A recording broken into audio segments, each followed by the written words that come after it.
कक्षा 9वीं वार्षिक परीक्षा 2024-25 विषय सामाजिक विज्ञान विषय के वस्तुनिष्ठ प्रश्नोत्तर लेकर आए हैं।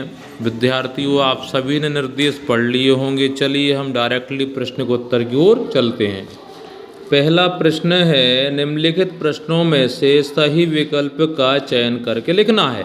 पहला प्रश्न है, भारत के मध्य से गुजरने वाली कर्क रेखा का मान कितना है? 4 ऑप्शन है दोस्तों। 4 ऑप्शन में से इसका उत्तर सा है 23 डिग्री 30 सेल्सियस उत्तरी अक्षांश।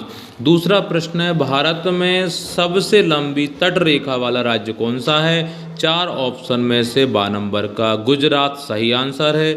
इसके बाद तीसरा प्रश्न है, जैकोबिन क्लब का लीडर कौन था? ऑप्शन नंबर द रॉबेस्पियर सही आंसर है। चौथा है, किस देश की संसद को ड्यूमा कहा जाता है? आंसर बा रूस है। इसके बाद पांचवा है, भारतीय संसद के कितने सदन हैं? आंसर सा 2। लास्ट है, करीम ने पालमपुर में कौन सा केंद्र खोला? कंप्यूटर, सिलाई, ब्यूटी पार्लर, गुड़ की दुकान। आंसर बा सिलाई सही आंसर है। चलिए अगले प्रश्न की ओर चलते हैं। प्रश्न नंबर 2 है, रिक्त स्थानों की पूर्ति कीजिए। दोस्तों आंसर भर दिए हैं, डायरेक्टली हम आंसर बोलते हैं। मानसून शब्द की व्युत्पत्ति अरबी भाषा के मौसम शब्द से हुई है। मौसम आंसर है। दूसरा, रूस में संपन्न किसानों को कुलाक कहा जाता है। इसका कुलाक आंसर है। तीसरा है, संविधान सभा के अध्यक्ष डॉक्टर राजेंद्र प्रसाद थे।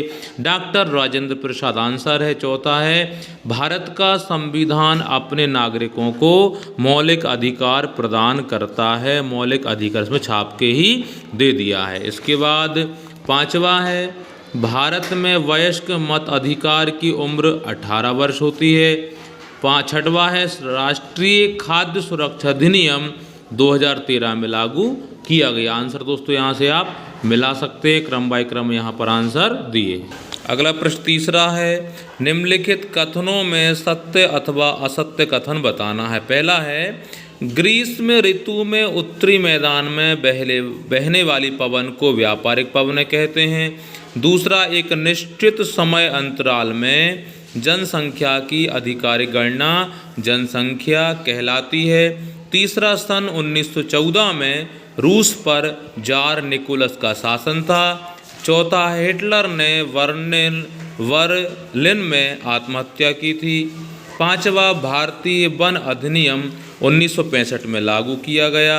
और लास्ट है, बेरोजगारी से जनशक्ति संसाधन की बर्बादी होती। चलिए इनके आंसर बता दें डायरेक्टली। पहला वाला असत्य है, दूसरा सत्य, तीसरा सत्य, चौथा सत्य, पांचवा सत्य और छठवा भी सत्य आंसर दिए हैं। चलिए आगे बढ़ते हैं अगली प्रश्न की ओर, बाकी आपने पढ़ लिए हैं।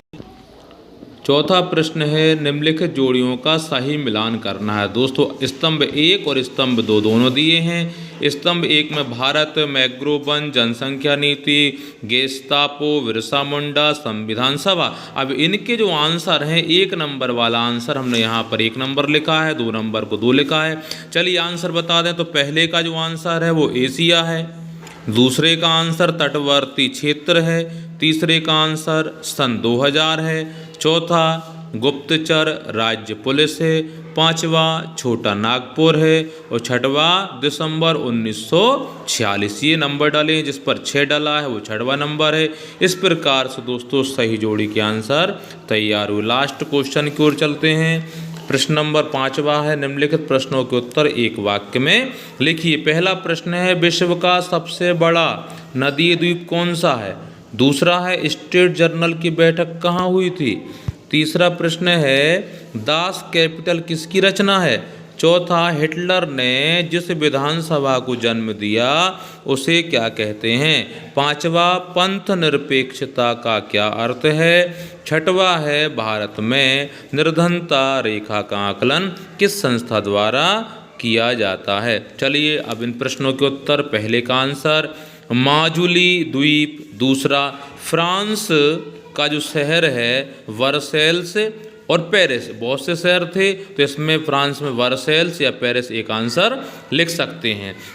तीसरे का आंसर कार्ल मार्क्स है। चौथे का आंसर नाजीवाद है। पांचवा जो है धार्मिक आधार पर समानता, धार्मिक सहनशीलता। और छठवा है नीति आयोग। ये दोस्तों एक शब्द में आंसर हो चुके हैं। दोस्तों वीडियो को अपने दोस्तों को शेयर ज़रूर कीजिए, क्योंकि जब आप शेयर करेंगे तो उनके पास भी इनके उत्तर पहुंचेंगे। सभी अपने अपने उत्तर मिला लें। वीडियो को लाइक करें, चैनल को सब्सक्राइब करें और सभी को शेयर करें। बहुत बहुत धन्यवाद।